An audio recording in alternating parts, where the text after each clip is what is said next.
Hello friends, வணக்கங்க. எப்படி இருக்கீங்க? இந்த கீரை அரைக்கீரை செஞ்சுட்டு தண்டு எடுத்து வச்சுருக்குறேங்க. இதில் பொரியல் செய்யலான்ட்டு. இதில் முள்ளங்கி புளிக்குழம்பு வைக்கலான்ட்டு. புளி தொக்கு எப்படி செய்கிறேன்னு பாருங்கள். நல்லா இருக்குங்க. முள்ளங்கியில் புளி தொக்கு செஞ்சால் கீரை தண்டில் பொரியல் செய்யலாம். நைஸாக வெட்டி போட்டு பொரியல் செய்யலான்ட்டு. தோல் நீக்கி வச்சுருக்குறேங்க. தோலோடு போட்டால் நல்லா இருக்காது. தோல் பூரா எடுத்துட்டு இதில் நைஸாக வெட்டி போடணும், சின்னதாக. முள்ளங்கி தொக்கு செய்கிறேங்க. முள்ளங்கி தொக்குக்கு முள்ளங்கி நைஸாக வெட்டி வச்சுருக்கிறேன்.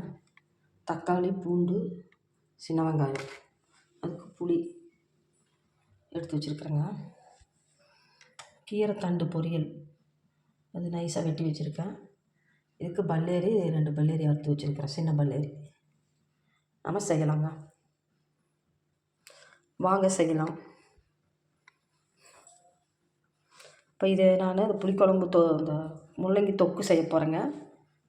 தண்டு பொரியல் செய்ய போகிறேன். வாங்க பார்க்கலாம். எண்ணெய் ஊற்றிட்டேங்க.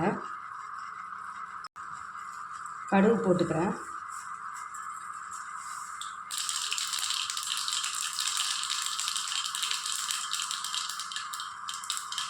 வெங்காயம், கருவேப்பிலை, சின்ன வெங்காயம், கருவேப்பிலை போட்டுக்கோங்க.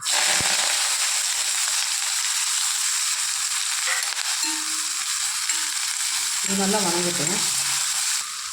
இந்த இடத்துல நம்ம கீரை தண்டு பொரியல் செஞ்சுக்கோங்க. ஏன் வேஸ்ட்டை தூக்கி எறிகிற தண்டு நல்லா இருந்துச்சு. அதான் பொரியல் செய்யலாம் அப்படின்னு எடுத்து வச்சுக்கோங்க. காசு போட்டு வாங்கி அதில் தூக்கி எறிய முடியாது. பொரியல் நல்லதுங்களோட நார்ச்சத்து. நம்ம குடலில் ஏதாவது முடி இதெல்லாம் சிக்கி இருந்ததுன்னா இந்த தண்டெல்லாம் சாப்பிட்டா, வாழைத்தண்டு, இந்த தண்டு, கீரைத்தண்டு கால் சத்துக்கு நல்லதுங்க. குடலில் ஏதாவது இருந்தாலும் சிக்கிட்டு இருந்தால் வந்துடும். தண்டு சாப்பிட்றது ரொம்ப நல்லது. எண்ணெய் காஞ்சிடுச்சுங்க. கடுகு போட்டுக்கிறேன்.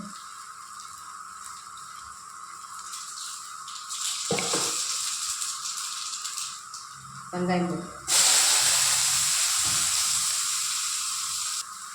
பொன்னிறமாக வளர்ந்துட்டு இது ஆயிடுச்சுங்க. தக்காளியும் பூண்டும் போட்டுக்கிறேன். தக்காளி, பூண்டு,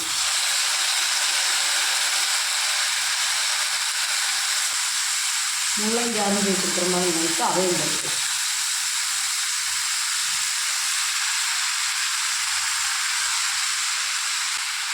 உப்பு சேர்த்துக்கலாம்.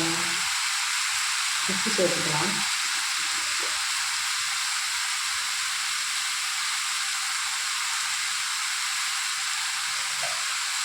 இடிச்சு போட்டு வெங்காயம்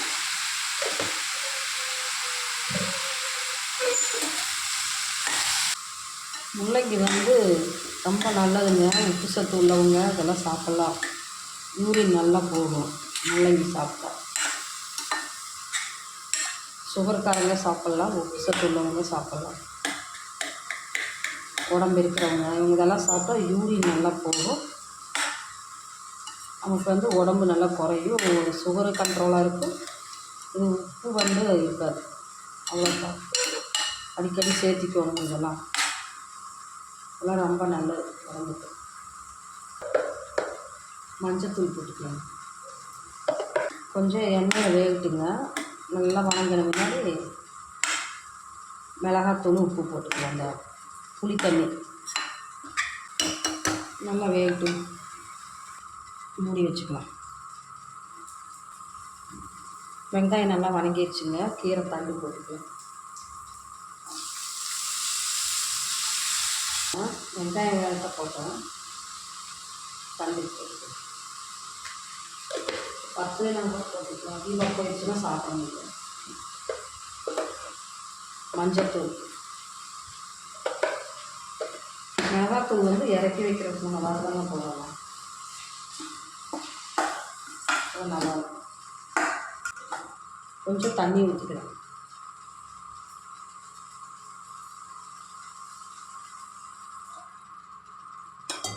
தண்டு வேகமாக ஊற்றி மூடி வச்சிடலாம்.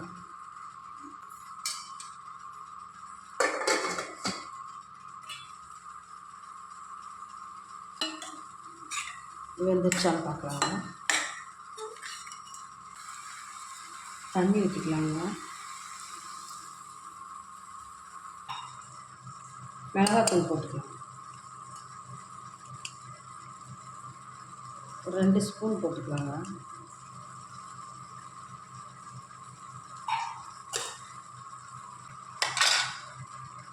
புளி கரைச்சி வச்சுருக்குறேங்க, தண்ணி ஊற்றிக்கலாம்.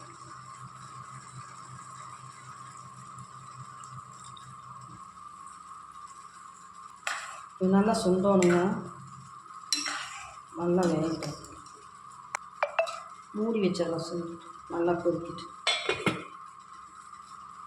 இது நல்லா கொதிக்கிட்டுங்க.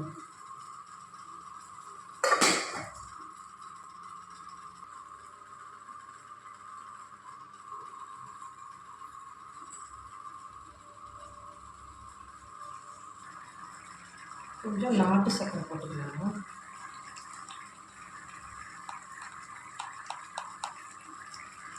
இந்த அளவுக்கு போட்டால் போதும்.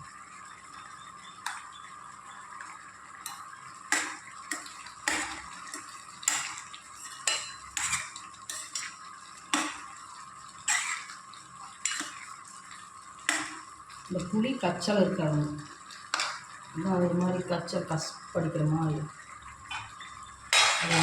நல்லா இருக்கும். முள்ளங்கி தொக்கு ரெடி ஆகிடுச்சுங்க. சாப்பாட்டில் ஊற்றி சாப்பிட்டா அப்புறம் நல்லா இருக்குங்க. நம்ம ஒரே சாம்பாரில் போடுறது, சட்னி அரைக்கிறது, இதெல்லாம் செய்யறது. இது ஒரு மாதிரி, இது ஒரு நாளைக்கு செய்யலாம்.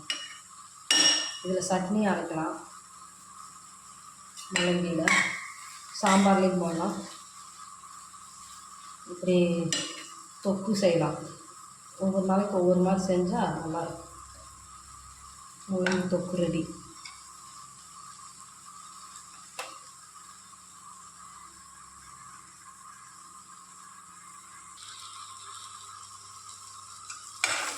கீரை வந்துருச்சுங்க, ரெடியாச்சு. நல்லா தண்ணி சுண்டிச்சு. மிளகாத்தூள் போட்டுக்கலாங்க. 1 ஸ்பூன் போடுறேன், 1.5 ஸ்பூன்.